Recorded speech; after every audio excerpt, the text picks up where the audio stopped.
મિત્રો, આગળના લેક્ચરમાં આપણે બાયોસાવરના નિયમની વાત કરી. બાયોસાવર એણે નિયમ સૂત્ર સ્વરૂપે આપ્યો.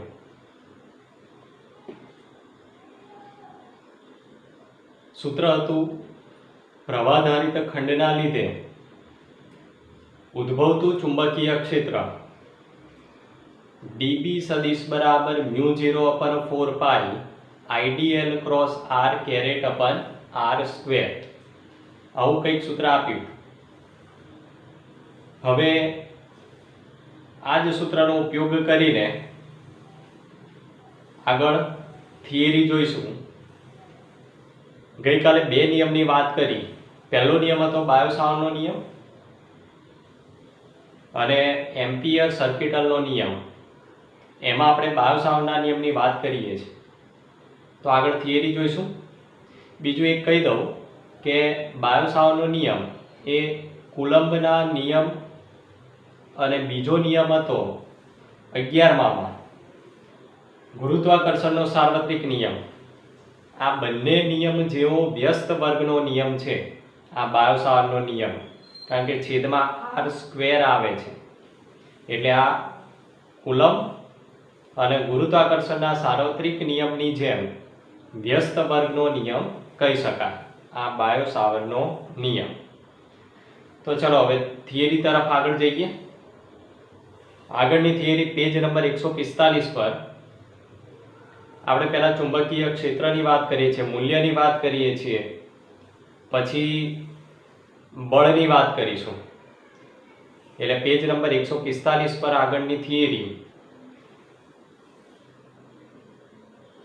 વિદ્યુત પ્રવાહધારિત વર્તુળાકાર રિંગની અક્ષ પર ઉદ્ભવતું ચુંબકીય ક્ષેત્ર.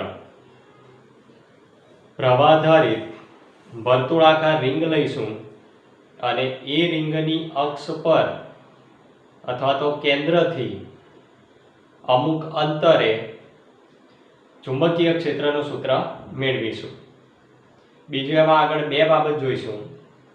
એક તો કેન્દ્ર પર ચુંબકીય ક્ષેત્ર અને જે અંતર લઈશું એની કરતાં વધારે અંતર માટે ઉદ્ભવતું ચુંબકીય ક્ષેત્ર અક્ષ પર. તો પાતળી વર્તુળાકાર રિંગ લઈ લઈએ. પાતળી વર્તુળાકાર રિંગ.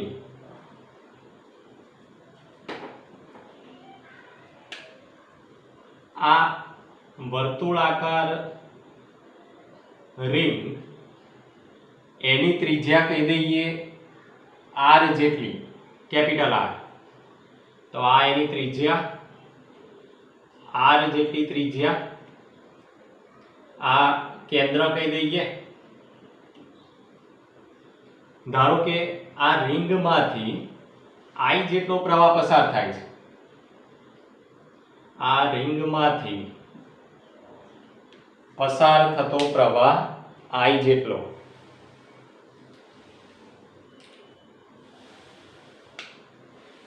આ પ્રમાણે પ્રવાહ પસાર થાય છે. આ પ્રમાણે આપણે પ્રવાહ પસાર થાય એમ લીધો છે. હવે આપણે શોધવાનું છે કેન્દ્રથી x અંતરે આવેલા કોઈ P બિંદુ પાસે ઉદ્ભવતું ચુંબકીય ક્ષેત્ર.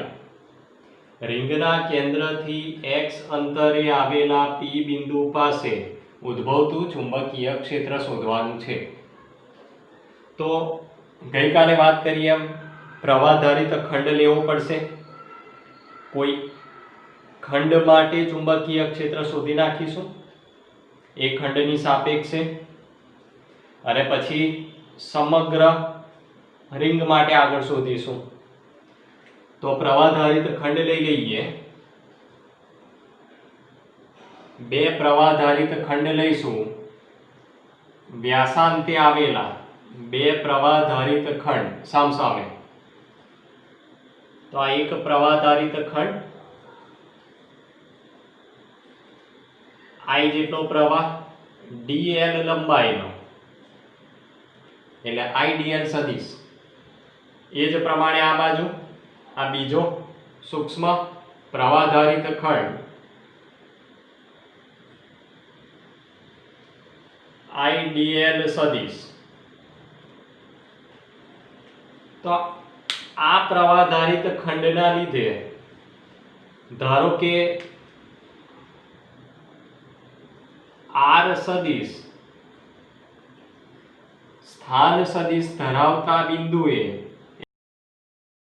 ચુંબકીય ક્ષેત્ર શોધવું છે. આ પ્રવાહધારિત ખંડના લીધે ખંડની અનુલક્ષીને r સદિશ સ્થાન સદિશ આવેલા બિંદુ P પાસે ચુંબકીય ક્ષેત્ર શોધવું છે. તો ધારી લઈએ પ્રવાહધારિત ખંડ સૂક્ષ્મ છે એટલે P બિંદુ પાસે સૂક્ષ્મ ચુંબકીય ક્ષેત્ર ઉત્પન્ન થવાનું.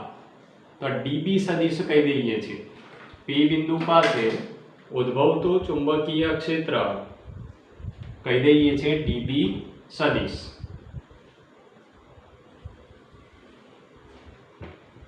હવે જો P બિંદુ પાસે આ બંને ખંડના લીધે ઉદ્ભવતા ચુંબકીય ક્ષેત્ર આ પ્રમાણે મળશે.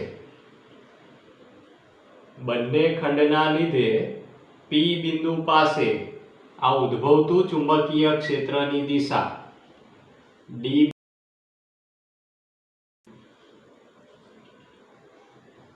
એટલે આમ ખ્યાલ નહીં આવે.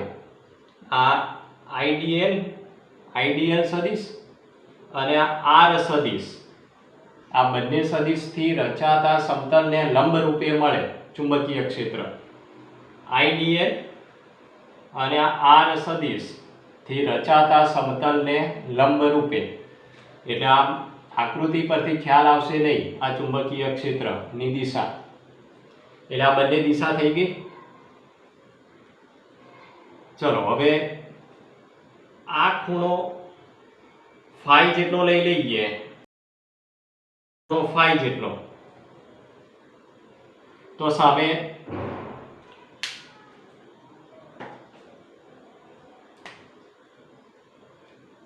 આ ખૂણો આપણે phi જેટલો લઈ લઈએ.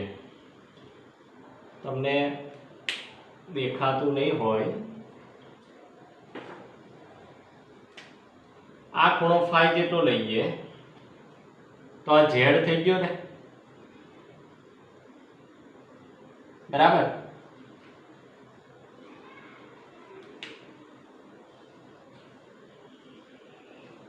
જો હવે આ z થઈ ગયો એટલે આ ખૂણો phi તો આ ખૂણો પણ phi. એ જ પ્રમાણે આ ખૂણો phi જેટલો લઈએ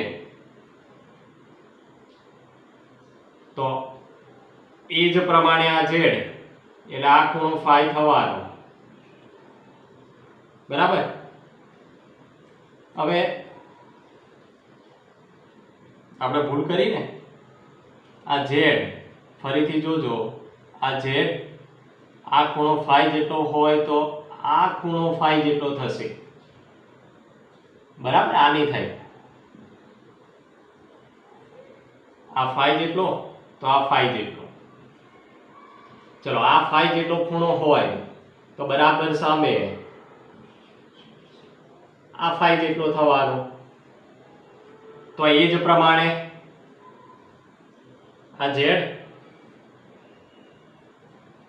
આ phi તો આ ખૂણો phi તો આની સામેનો ખૂણો એ પણ phi જેટલો થવાનો. એટલે આ બંને phi જેટલા ખૂણા થવાના. હવે જો ખૂણો બનતો હોય તો બે ઘટક લેવાય. એટલે આ ચુંબકીય ક્ષેત્ર એના બે ઘટક લઈ લઈશું. એટલે phi જેટલો ખૂણો બને છે આ જગ્યાએ. એટલે આ ઘટક થયો dB cos phi, બરાબર. એ જ પ્રમાણે આનો પણ આ ઘટક થશે dB cos phi. અને બીજો ઘટક થશે sin phi. એટલે આ db સદિશના બે ઘટક, આ db cos phi અને db sin phi. db sin phi. એ જ પ્રમાણે આ ચુંબકીય ક્ષેત્રના પણ બે ઘટક, db cos phi અને આ db sin phi. બરાબર. એટલે બંનેના બે બે ઘટક લઈ લીધા. કયા? તો લખીએ db સદિશના બે ઘટક. પહેલું, એક x અક્ષને સમાંતર ઘટક,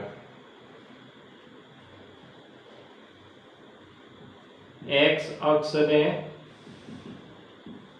સમાંતર ઘટક. કયો ઘટક? db cos phi.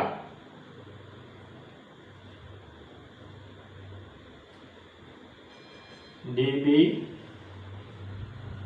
cos phi. અને બીજો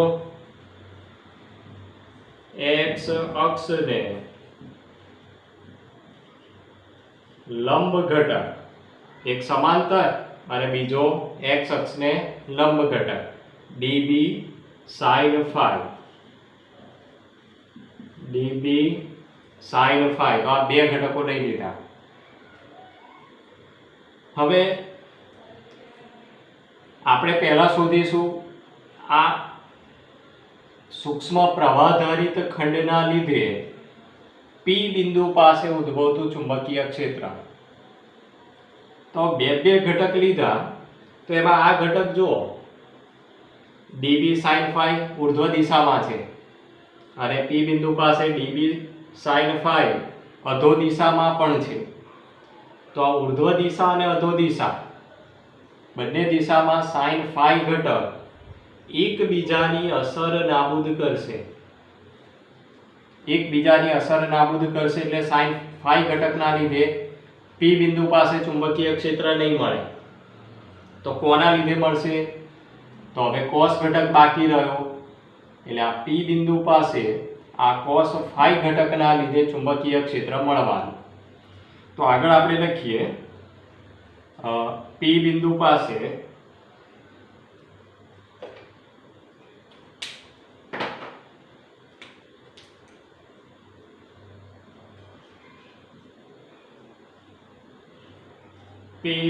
પાસે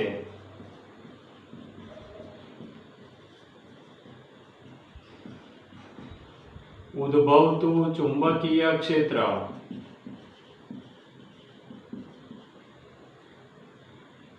db અક્ષની વાત કરીએ છીએ, x અક્ષ, એટલે db of x બરાબર ચુંબકીય ક્ષેત્ર કોના લીધે મળશે? કયા ઘટકના લીધે મળશે? તો cos phi ઘટકના લીધે મળશે. એટલે db of x બરાબર db cos phi. બરાબર.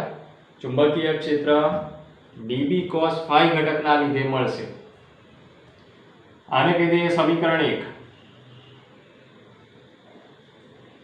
ચલો હવે db અને cos phi આ બંને શોધી નાખીએ, મૂકી દઈશું પછી. તો પહેલા db ની વાત કરીએ, ચુંબકીય ક્ષેત્રની. તો જ્યાં હવે ચુંબકીય ક્ષેત્ર શોધવાનું છે, db સદિશ. તો બાયોસાવર્ટના નિયમનો ઉપયોગ કરીશું, કારણ કે પ્રવાહધારિત ખંડના લીધે r અંતરે ઉદ્ભવતું ચુંબકીય ક્ષેત્ર સૂત્ર સ્વરૂપે આપ્યું. તો બાયોસાવર્ટના નિયમ પ્રમાણે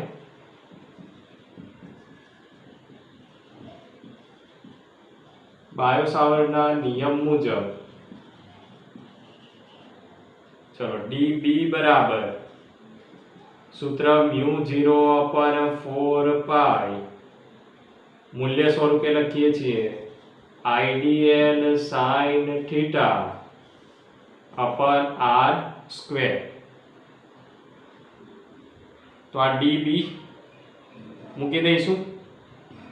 હવે આ cos phi શોધી નાખીએ. તો તેમજ cos phi, ચલો આ cos phi આકૃતિ પરથી મળી જશે. તો આકૃતિ પરથી cos phi, આ કાટકોણ ત્રિકોણ cos phi બરાબર પાસેની બાજુ r કેપિટલ R અને આ કર્ણ સ્મોલ r, તો r upon r. ચલો હવે db ને cos phi સમીકરણ 1 માં મૂકી દઈએ.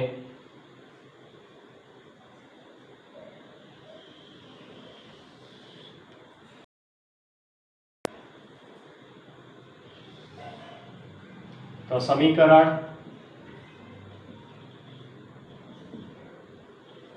1 પરથી db of x બરાબર mu 0 પર 4 પાઈ idl sin theta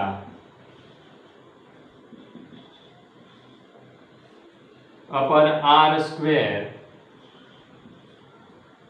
અને cos phi બરાબર r upon r. થિયરી થોડીક લાંબી છે પણ મજા આવશે. મેથ્સ વાળાને તો વધારે મજા આવશે કારણ કે બધું મેથેમેટિકલ જ છે સ્ટેપ. તો આ db of x કિંમત મૂકી દીધી સમીકરણ 1 માં. ચલો હવે છેદમાં r ક્યુબ કરી દઈએ. mu 0 upon 4 pi idl upon r cube અને જો થીટા, આ થીટા એટલે કોની વચ્ચેનો ખૂણો. તો આગળ વાત કરી હતી તમને કે આઈડીએલ સદિશ, ડીએલ સદિશ અને આર સદિશ વચ્ચેનો ખૂણો. તો આમ તો આકૃતિ પરથી ખ્યાલ નહીં આવે. આ આઈડીએલ સદિશ અને આર સદિશ વચ્ચેનો ખૂણો 90 ડિગ્રી થાય. તો થીટા બરાબર 90, sin 91 લખતા નથી, બાકી રહ્યું r. તો db of x મળ્યું mu 0 upon 4 pi idl upon r cube અને r. તો આ શું મળ્યું? આ જે સૂક્ષ્મ પ્રવાહધારિત ખંડ છે એ ખંડના લીધે p બિંદુ પાસે ઉદ્ભવતું ચુંબકીય ક્ષેત્ર. પણ આપણે તો શોધવાનું છે સમગ્ર રિંગના લીધે, એટલે સંકલન લેવું પડશે. આટલું જ ચુંબકીય ક્ષેત્ર દરેક ખંડના લીધે મળવાનું p બિંદુ પાસે. આપણે શોધવાનું છે સમગ્ર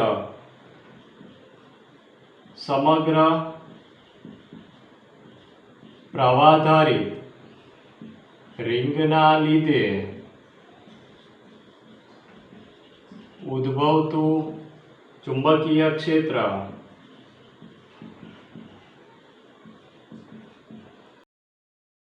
લઈ લઈએ. એટલે કે પરિણામી ચુંબકીય ક્ષેત્ર B of x બરાબર સંકલન કોનું? dB of x. હવે વર્તુળાકાર રિંગ છે એટલે અહીં સંકલન કેવું લેવું પડશે? બંધ માર્ગ પર સંકલન લેવું પડશે. તો બંધ માર્ગ માટે સંકલનની આ સંજ્ઞા છે ક્લોઝ ઇન્ટિગ્રેશન. બંધ માર્ગ પર સંકલન ક્લોઝ ઇન્ટિગ્રેશન. તો આ સંકલન લઈ લીધું. ચલો હવે dB of x મૂકી દઈએ. તો close integration dB of x બરાબર mu 0 upon 4 pi idl r upon r cube. ચલો હવે આગળ અચળ છે બધું બહાર લખી નાખીએ. mu 0 અચળ, 4 pi અચળ, પછી I જેટલો પ્રવાહ પસાર કરીએ છીએ એટલે એ પણ અચળ. ચલો પછી dl, આ તો dl સૂક્ષ્મ પ્રવાહધારિત ખંડ છે એટલે એ અચળ ના કહેવાય. લંબાઈ આપણે બદલાય એટલે અચળ નહીં. પછી r, કેપિટલ R ત્રિજ્યા, રિંગની ત્રિજ્યા અચળ.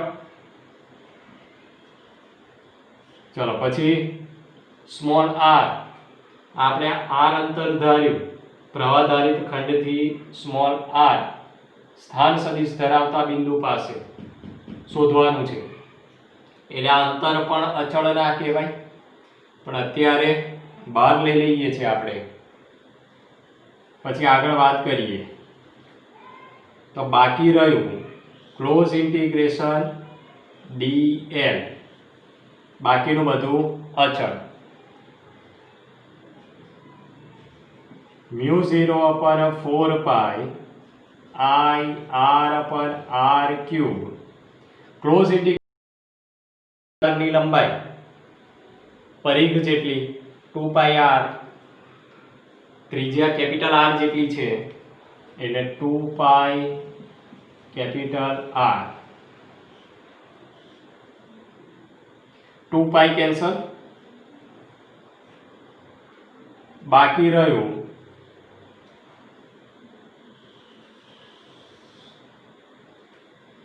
μ0 upon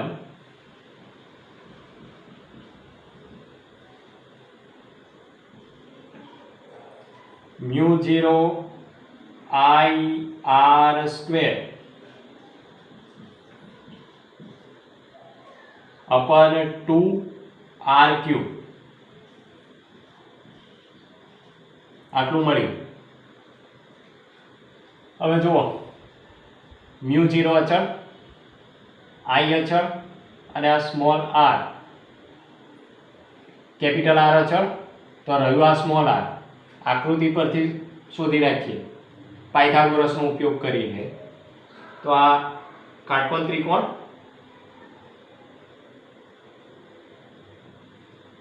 આકૃતિ પરથી એમ કહેવાય r સ્ક્વેર બરાબર કેપિટલ R સ્ક્વેર વત્તા x સ્ક્વેર. પાયથાગોરસ આકૃતિ પરથી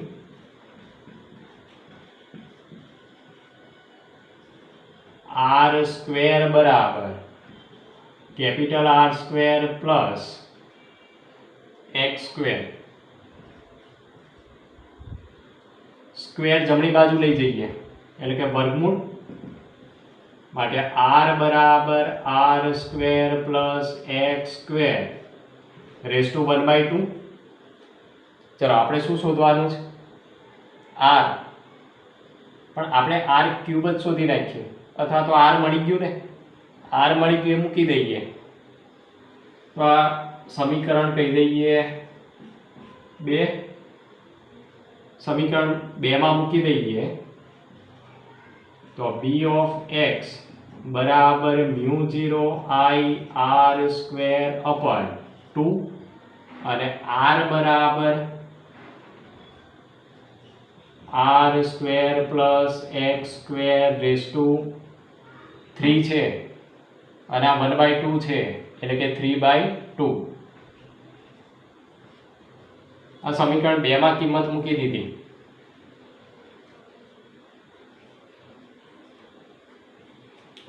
તો આ આપણને મળ્યું ચુંબકીય ક્ષેત્ર. હવે અહીં તો આપણે એક જ રિંગ લીધી છે, એક જ રિંગ. પણ જો n આંટાની રિંગ હોય, n આંટાની રિંગ, તો પછી સૂત્ર આનું આજ આ રીતે પણ લખાય ને. જો n આંટાની રિંગ બનેલી હોય તો b of x બરાબર n આંટાની રિંગ હોય તો ગુણ્યા n કરી દેવાય એટલે μ0 n I r સ્ક્વેર ગુણ્યા n કરી દઉં છું બાકીનું એમને એમ જ 2r² + x² 3/2 આ n આટાની રિંગ માટે સૂત્ર. આ સૂત્ર આપણું આવ્યું પહેલું.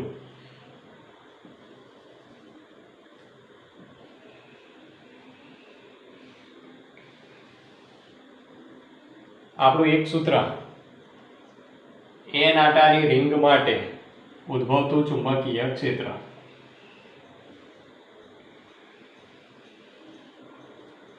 મૂલ્ય સ્વરૂપે છે આ સદિશ સ્વરૂપે,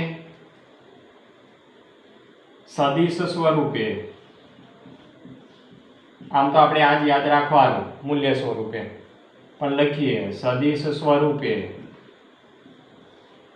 b સદિશ બરાબર μ0 ni/r² / 2r² + x² 3/2 અને કયો એકમ સદિશ પાછળ અક્ષની વાત કરીએ છીએ, x અક્ષ એટલે કે i કેરેટ. તો આ સદિશ સ્વરૂપે. ચલો બીજા સૂત્ર તરફ જઈએ. આ આપણે શું મેળવ્યું? કેન્દ્રથી x અંતરે આવેલા p બિંદુ પાસે ઉદ્ભવતું ચુંબકીય ક્ષેત્ર. પણ આપણે કેન્દ્ર પર શોધવું હોય, કેન્દ્ર પર ચુંબકીય ક્ષેત્ર, રિંગ જે છે પ્રવાહધારિત વર્તુળાકાર રિંગ, એના કેન્દ્ર પર ચુંબકીય ક્ષેત્ર કેટલું મળે એ શોધી લઈએ.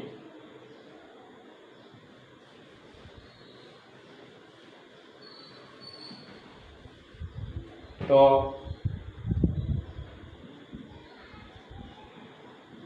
રિંગના કેન્દ્ર પર ઉદ્ભવતું ચુંબકીય ક્ષેત્ર શોધવા માટે શું કરીએ? આ તો x અંતરે ને p બિંદુ પાસે, તો હવે આપણે કેન્દ્ર પર શોધવાનું એટલે આ x અંતર કેવું થઈ ગયું? x બરાબર 0 લઈ લઈએ એટલે કેન્દ્ર પર મળી જશે. તો શોધવા માટે x બરાબર 0 લેતા તો આપણે આમાં x બરાબર 0 મૂકી દઈએ છીએ મૂલ્ય. તો b of 0 અથવા b0 આમ પણ લખાય, b0 અથવા x બરાબર 0 મૂક્યું, b of 0 બરાબર μ0 ni/r²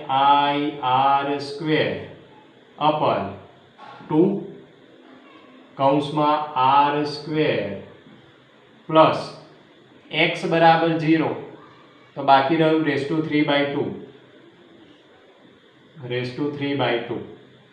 આ 2 કેન્સલ, તો r³ બાકી રહ્યું એટલે હું કાઢી નાખું અને સીધું લખી દઉં r³. ચલો ફરી પાછું r² કેન્સલ, તો b0 બરાબર μ0 ni/2r. આ આપણું આવ્યું કેન્દ્ર પર ચુંબકીય ક્ષેત્ર. કેન્દ્ર પર ઉદ્ભવતું ચુંબકીય ક્ષેત્ર. આ સૂત્ર યાદ રાખવાનું છે. આનો ઉપયોગ MCQ એક્ઝામ્પલમાં થશે કે પ્રવાહધારિત વર્તુળાકાર રિંગ હોય તો એના કેન્દ્ર પર ચુંબકીય ક્ષેત્ર શોધો. તો સૂત્ર યાદ રાખવાનું μ0 ni/2r. ફરી μ0 ni/2r. આ n એટલે શું? આટા. એટલે સંખ્યામાં આપેલું હોય કે 5 આટાની રિંગ બનેલી છે તો n બરાબર 5 લેવાનું, અને સંખ્યામાં કશું આપેલું ના હોય તો n બરાબર 1 તો છે જ. પછી I એટલે પ્રવાહ અને r એટલે રિંગની ત્રિજ્યા કેપિટલ R. તો આ કેન્દ્ર પર ચુંબકીય ક્ષેત્ર. હવે છેલ્લું સૂત્ર જોઈ લઈએ એટલે આપણી થિયરી પૂરી થાય. હવે એક શરત મૂકી આગળ, જો x greater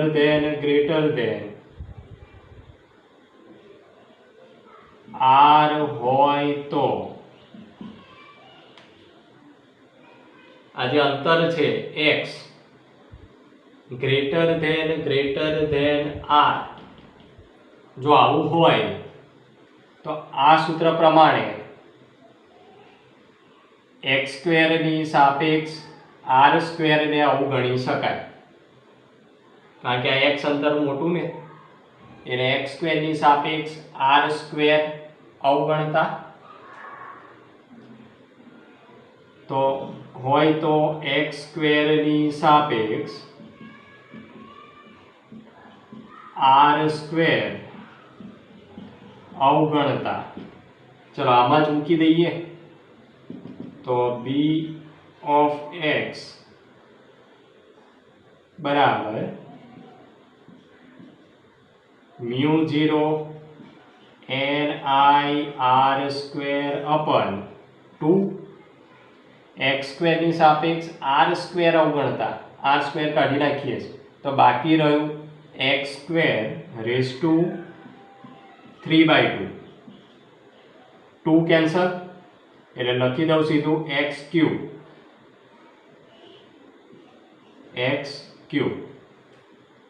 તો આ સૂત્ર આપણું આવ્યું ત્રીજું.